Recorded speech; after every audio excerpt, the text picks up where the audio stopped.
Okay, we're going to work on some banding today on how to band your horse for the shows. This is a good time to practice while we're not going to some shows for a while, and maybe you can brush up on your skills. First of all, I'm going to talk about the tools that I use. I have this little box that I usually put all the banding stuff in. Kind of works well to take things places. It's handy. You could also use it to stand on for when you're banding also. Some of the things we have here is I always like to have a spray bottle of water. The hair will always lay down better when it's wet, so I always spray the mane with just plain water before we start banding. I like super bands the best. They're very strong. They don't change colors when you stretch them, and they tend to last really well. Okay. I have a comb here for just brushing the mane through. We have a couple different scissors for when we shorten afterwards. I have some regular scissors, and then I also have some thinning shears. This would be more used if you had a mane that was really thick, that you wanted to make it look a little thinner and not so chopped cut. And then I have the little clip that I'm going to use to hold the hair back for when I'm banding. Okay? Okay, I'm going to adjust my stool here. I'm going to get a little bit more water. I'm just going to spray maybe a 10 band section before I get going. Okay.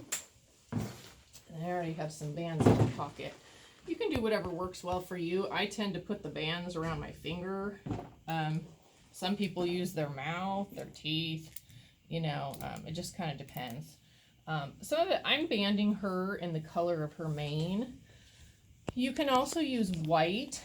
Just remember, when you use the white, it's going to accentuate the horse's neck, and it's also going to accentuate the banding job. So, you know, maybe if you're not quite comfortable with it or something at first, maybe work on staying with a solid color, and then you can always graduate to maybe working on some white if you want to. So we've already done a few right here to kind of see what the effect we're trying to achieve here. When I'm banding, I'm trying to take the same amount of hair every single time. Now that might change with how thick or thin your horse's mane is. So you may need to take smaller chunks, or you may need to take larger chunks. A rule of thumb, I usually take about the width of a pencil, give or take, maybe a little bit bigger. Most horses tend to be thinner at the front, and then they get thicker in the middle. So sometimes your bands are going to be a little bit smaller when you're trying to take the same amount of hair. Okay. Okay. So I'm going to take my clip and I'm going to split the hair as straight as I can into that pencil section. Okay. That's about what I'm thinking I'm going to use here. And then I'm going to clip all this hair back. Oops. There goes one. Okay. So then I'm going to grab my piece of hair and I'm going to try to hold it down to the neck as I'm banding. I want to hold it really low to the bottom crest of the neck as I'm banding. Okay. And I'm just going to wrap it. I don't really count how many times I wrap. I just want to wrap it around until it's tight. Okay. Usually I always end with the wrap on the bottom. Like you see, I wrapped it, the last one, on the bottom. That's how I usually do it. Okay. And I'm still holding it down low. Now, I like to rearrange these lines to where they're all even. Okay. Now, when I'm going to pull it down tight to the horse's neck, I'm going to pull the underneath hairs here and kind of roll them and pull it down tight. Okay. And then I'm going to rearrange my band loops a little bit here. And I'm going to roll and pull those hairs down tight to the horse's neck. So I'm trying to keep the band at the very bottom of the horse's crest. Okay. Okay, we'll do our next one. Okay. Check that. I kind of check it beforehand and kind of feel the width of it.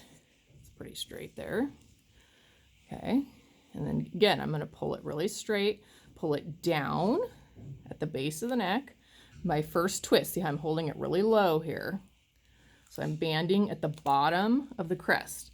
Now, see, I got a little bit of that extra hair there. I just pull it out of the way. If it gets in there, it's fine. Okay, and I'm ending on the bottom again. Okay, and I'm rearranging my loops here. And then I'm going to roll the hair to the bottom again. So rolling that to get really flat and low to the horse's neck. Okay. piece off that section again. Get another band. This one's maybe just a little wider, so I'm going to take a little bit more off because I could feel that it was thicker. Her mane's probably getting a little bit thicker, so I could feel it was a little thicker than the other ones. So I go a lot on feel on this. Okay, I'm going to pull it low again.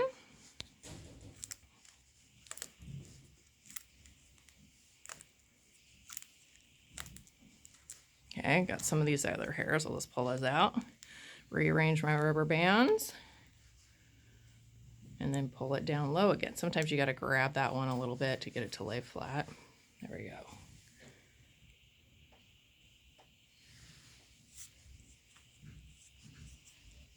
Okay, we're going to do one more here.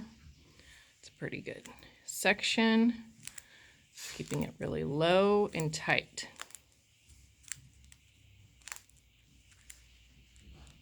Rearrange my bands here. Pull it low, rolling that hair to the outside. I'll do one more here. Get a little bit more hair on the top there. So sometimes if your line is not straight here, you'll notice your bands will start going crooked one way or the other. So really focusing on trying to keep that as straight, that line as straight as you can as you're banding. Get all these little hairs, holding it down low.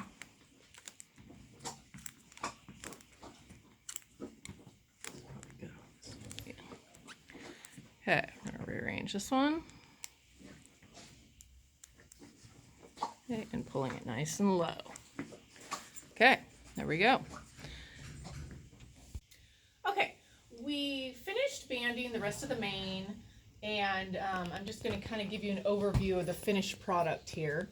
A couple things to look at is all of the bands are very even and uniform and have the exact same amount of hair. Her mane does get a little thicker here, you can see that, but still the bands are the same size. Also, the rubber bands are the same all the way as far as how they're wrapped and how they lay. They're very uniform. The other thing is they're all at the bottom of her crest too. There's not some high, some low. The line is very even, okay?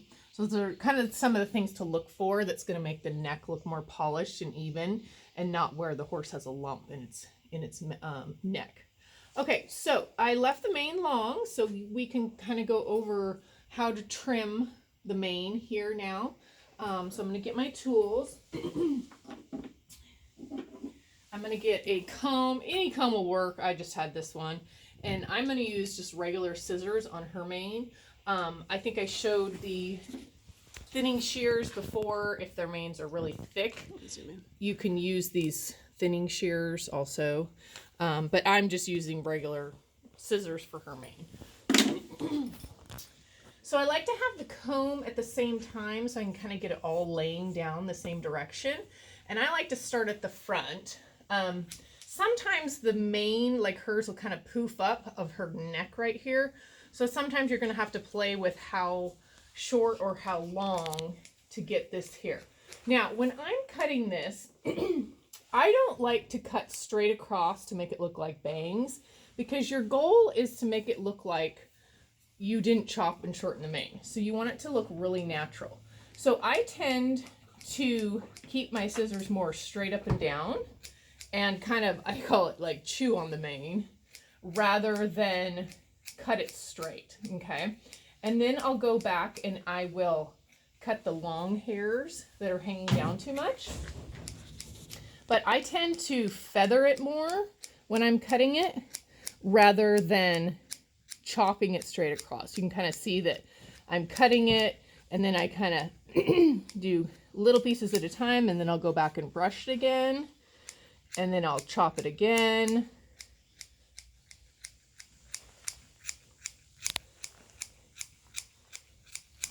And then I tend to brush it a lot because you'll kind of get these hairs that are underneath that you didn't get the first time when you were trimming it. So I go back and try to clip those off, the little long hairs. Okay. Get a little bit more in here. And you can go back if you're like, well, I need that a little bit shorter. I'll go back and shorten that in there. Kind of depends on the horse's neck, how short. I don't get real short with the mane. Sometimes it gives the tendency to make a horse's neck look thicker. What, 2 inches? 2.5? I'd say 2.5 inches. Sometimes I tend to get a little bit longer in the center, so it kind of gives the illusion that the neck kind of goes like this a little more, rather than getting it really short in the center. Okay. So you can kind of see this as a process, but this part right here, you can see it doesn't even look like that it's been chopped. Even though it's shorter, it doesn't look like it's been chopped straight across. Okay, so I kind of keep, now I'm left-handed, so somebody that's right-handed might keep it angled a different way, but I tend to angle my clippers towards the back of the neck, going this direction.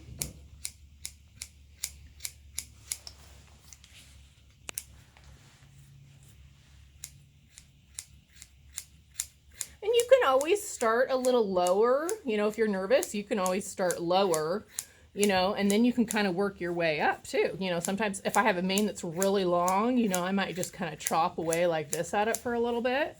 And then I might kind of gradually work up. Now, one thing, when her mane is a little bit thicker in here, I tend to cut the underneath part a little bit. So I'm cutting underneath these hairs so it's not sticking up so much. And then I'll go back and feather the top again. And then I'll kind of cut underneath on this stuff again. So then it doesn't look so sharp edges too. Like kind of cut underneath those hairs.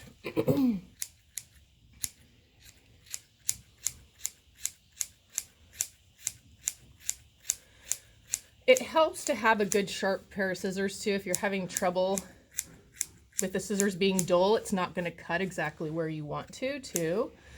You kind of notice once in a while I'll hold her head if her head tends to move around too, because if your horse moves very much when you're cutting, you could end up cutting a spot you don't want to. So you can always hold your hand with the horse's head or something.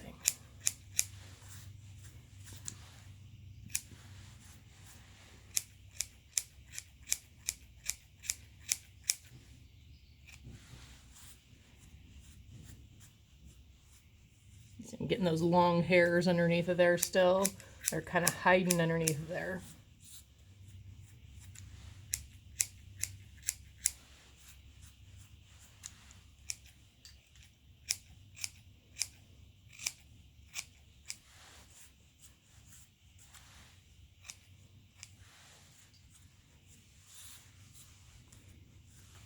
Okay, and then just kind of going back, seeing if there's any little wispies that are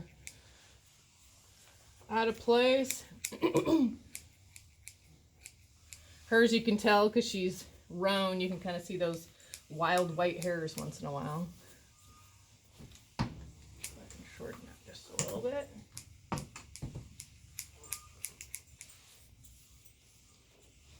Okay, it looks pretty good.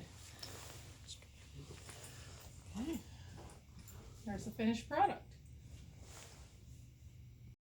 Okay, so we did the mane, so now we're gonna go over how to do the forelock. We got the horse's head down here. We're gonna try to make sure we stay real still. I guess it's called where the multiple bands are running down the horse's forelock. Sometimes people ask me about this. I use the same bands and the same little clip. I'm gonna kind of show you, I'm gonna try to part it off really even so the line is really straight. And usually I do about the same width as I would do on the mane, okay? So maybe a little bit smaller, but not much. Okay, so same thing. I'm gonna wind this around until I get it tight. Okay, so this is gonna take a little bit longer just because her forelock's longer than a mane's gonna be. Okay, I'm gonna end with the rubber band underneath, just like this. Get my rubber bands even, and I'm gonna pull it tight again. Same technique, rolling the underneath side, pulling it tight. Okay, so there's our first one. Gonna go about 1/2 inch down, I would say. Nice straight line underneath of there, putting my clip on the rest of the forelock. Okay, getting all this together. Okay, now mind you, you probably won't have to wrap it as many times because it's gonna get thicker as it goes down. Okay. Get our bands all even there. go. Trying to keep these rubber bands in as straight as line as possible here. Okay. Get our next section.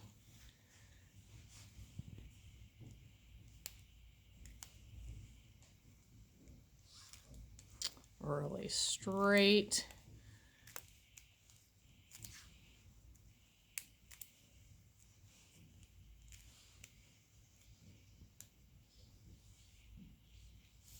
I'm going to have to move my clip a little bit, kind of rearrange this so it's nice and straight.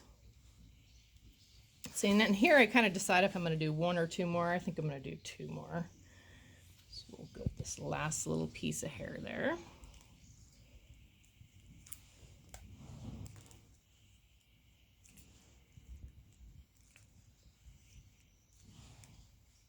White hair out of there. My rubber bands all even. Rolling my hair from underneath. Straightening up that one out a little bit more. So kind of straightening as you go rather than trying to get it straight at the end. Works much better. Okay, and then I'll take my clip away. And I'll get my last piece around the whole thing here.